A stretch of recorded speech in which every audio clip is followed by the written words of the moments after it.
Olá pessoal, estamos passando aqui novamente com o mesmo propósito, difundir conhecimento, aprofundar em aculturamento sobre os diversos aspectos onde a gente domina e quer contribuir com vocês. Bom, vamos falar hoje de um tema difícil, ele é bastante técnico, mas que é interessante vocês escutarem.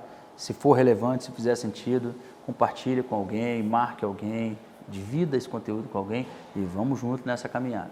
Nós vamos falar sobre os regimes financeiros, os planos de proteção patrimonial e os planos de seguro.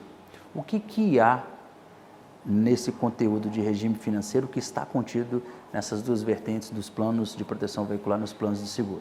Bom, o regime financeiro, como mundialmente é conhecido, ele tem três pilares. É o regime de repartição simples, o regime de capitais de cobertura e o regime de capitalização. Essas três vertentes, o seguro utiliza demais. Já a proteção utiliza uma só. Então, me deu um fundamento das três. Vamos falar da repartição simples.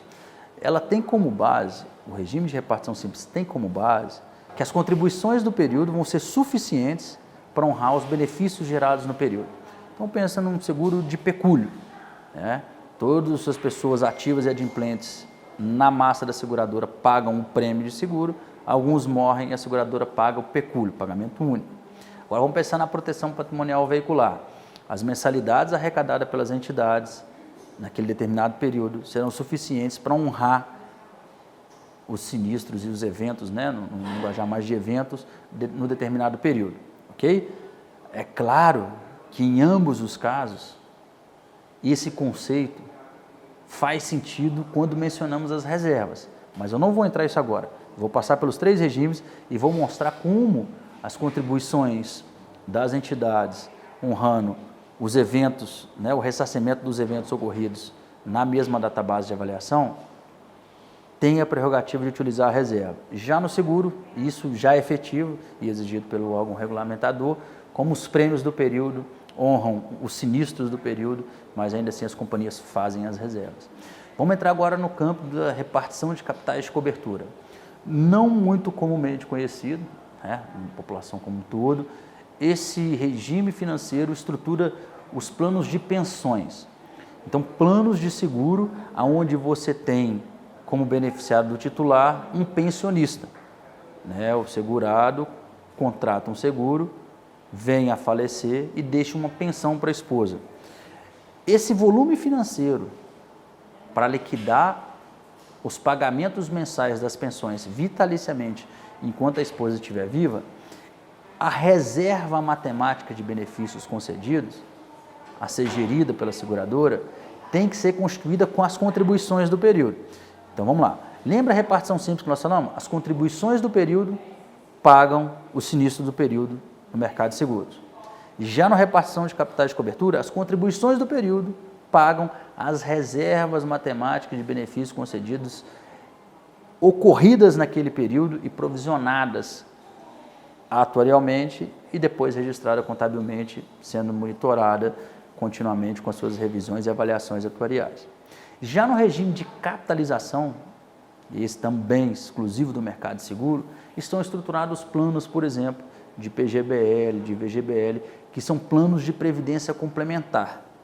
Ou seja, o que você contribui no período de diferimento desses planos, que é a data sua atual de entrada no plano, até a sua data de gozar benefício, esse montante financeiro gera uma reserva que vai pagar toda a sua aposentadoria enquanto você viver, ou seja, determinada pelo plano, obviamente, que você vai estar estruturado. Se supormos um plano onde você vai ter uma renda vitalícia e você começou a contribuir com 25 anos e o seu período de diferimento acaba a 65 anos, você pagou nessa janela de 25 a 65 anos uma contribuição mensal. Esse dinheiro foi guardado, capitalizado pelas aplicações compostas naquele plano e essa reserva vai ser dividida por um fator atuarial e esse fator atuarial vai dar o valor da sua aposentadoria, do seu benefício mensal estruturado naquele plano de sobrevivência, caso o seu plano tenha um benefício vitalício, né? Ou seja, de uma renda vitalícia mensal enquanto você estiver vivo, sendo sustentada pelaquela contribuição que você pagou no período de diferimento. Então, observe, falamos de repartição simples, repartição de capitais de cobertura e capitalização. Quando falamos de repartição simples, entramos nos planos de proteção veicular e nos planos de seguro.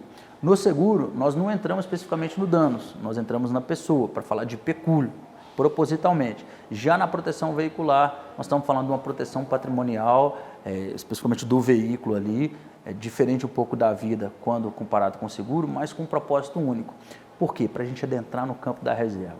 É muito comum o entendimento da grande maioria das pessoas que estão no mercado mutualista, com entendimento mais avançado já até, de que o pecúlio não gera necessidade da constituição da reserva. E isso, de fato, tem o seu princípio, tem o seu entendimento quando olhado para o regime financeiro. O regime financeiro de repartição simples não te deixa a conotação da constituição de uma reserva. Todavia, para a manutenção e solvência dessa contínua atividade sem a geração de reserva, a revisão da mensalidade tem que ser mensal, digamos assim. Porque se o risco se estressa no período anterior, você corrige no período atual. Então, eu estou no mês anterior, vou chamar de M-1, e olhando o comportamento do evento em relação a M-2, eu tive um estresse, me dê um exemplo. Eu tenho 1.000 itens ativos na minha base e uma frequência de 1%. Em M-2, eu tive 10 eventos. 1% dos meus 1.000. Só que em M-1, eu passo até 2% da minha massa protegida. Então, eu saio de 10 eventos para 20 eventos. Se eu usar toda a arrecadação do período onde eu tive 20 eventos, em comparação com quando eu tive 10 eventos, pode ser que eu não consiga honrar esses compromissos. Ok? E eu começo a fazer um endividamento futuro. Né? Eu começo a fazer parcelamentos, eu começo a jogar o máximo que eu posso para frente em relação até as obrigações estabelecidas no regulamento, a ponto de usar 90 dias para fazer um processo indenizatório, de ressarcimento, né, mais facilmente comentado. E assim, se eu paro a operação de proteção patrimonial veicular e eu olho para a minha arrecadação e meu endividamento, possivelmente, provavelmente, vamos colocar provavelmente, não vamos colocar possivelmente, mas provavelmente, o meu volume de despesa ou a minha responsabilidade futura é superior à minha arrecadação. Então, uma vez o meu faturamento não é suficiente para garantir todo o meu compromisso futuro. Aí eu vou colocar M+1, M+2, M+3, M+4, se você te endividou até 120 dias da data da apuração da encerramento das atividades. Um fluxo de caixa de 4 meses para frente. Parcelei as contas das peças, parcelei a mão de obra, dividi também o ressarcimento integral dos associados em mais de uma vez. E tem um horizonte de 4 meses comprometido. Somatória dessas estimativas correntes a valor presente me dá um valor superior aqui ao arrecado. Aí veja, princípio básico do regime financeiro de repartição simples. As contribuições do período vão ser suficientes para pagar os eventos, para ressarcir os eventos ocorridos no mesmo período. Isso não vai estar acontecendo porque aquele estresse do risco que eu mencionei em M-1, M-2, ou seja, ele sai de 10 eventos, vai para 20 eventos, não deixou esse conceito se suportar. E o que suporta isso no aspecto de solvência econômica? As reservas técnicas, as provisões garantidoras de operações mutualistas, como comentamos em um vídeo específico. E se você chegou até aqui com a gente e não viu esse vídeo, assista lá.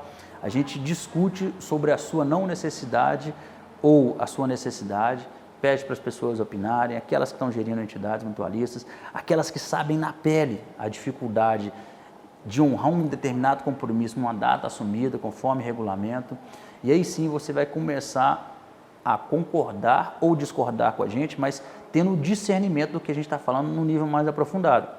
A gente não é dono da razão, a gente não tem essa prerrogativa assim, agora é esse o caminho, de forma alguma. Agora, julgar essa tempestade de ideias, essa tempestade de informações, para a gente construir o conhecimento, o que você entende? Aí é o nosso objetivo, compartilha com a gente, deixa aqui um comentário, encaminha para um amigo, né? Marca alguém, e aí, você acha o quê? Para, nessa contínua troca de conhecimento, a gente possa levar em consideração os seus entendimentos, se forem diferentes da gente, corrigir um entendimento, que a gente possa repensar nossa maneira de entender também com base na sua contribuição, e assim a gente, todo mundo ganhar no mecanismo mutualista de divisão dos conhecimentos ali, né? Bom, então voltando, nessa prerrogativa nós defendemos as reservas, ok? O mercado de seguros já faz isso, tá certo? Ela tem um conjunto de reservas que faz com que essa solvência econômica se mantenha continuamente só nos passivos, sem considerar o capital que ela já tem, né? O capital mínimo requerido para uma operação específica ocorrer e se manter, ele é revisado submetido para a SUSEP constantemente, né? Em suas avaliações necessárias ao longo dos anos. Ou seja, quando você está numa operação mutualista, você não tem essa obrigatoriedade da revisão, tá certo? Então pode ser que você nunca teve esse entendimento e nunca compôs um fundo e acha que não deve compor. As seguradoras, por sua vez, não só compor esse capital, que é o capital mínimo requerido, tem que também fazer as provisões técnicas, que garantem a parte de evento, PSL, BNR, que garante a parte os colchões de prêmio, vamos dizer assim, né? Quando você recebe para um período futuro, que é a PPNG.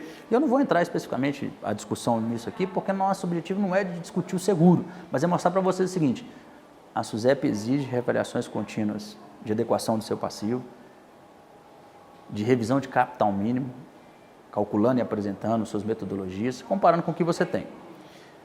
Nós, que estamos inseridos dentro do mercado mutualista, não temos uma prerrogativa que estabeleça a contínua avaliação desse tipo de trabalho. Todavia, a gente traz aqui, de maneira ativa, o conceito de difundir conhecimento e compartilhar aquilo que a gente tem, que pode contribuir com você, de forma 100% gratuita, aqui no Instagram da Digo, podendo aprofundar, em casos específicos, em análises que você venha a solicitar a gente.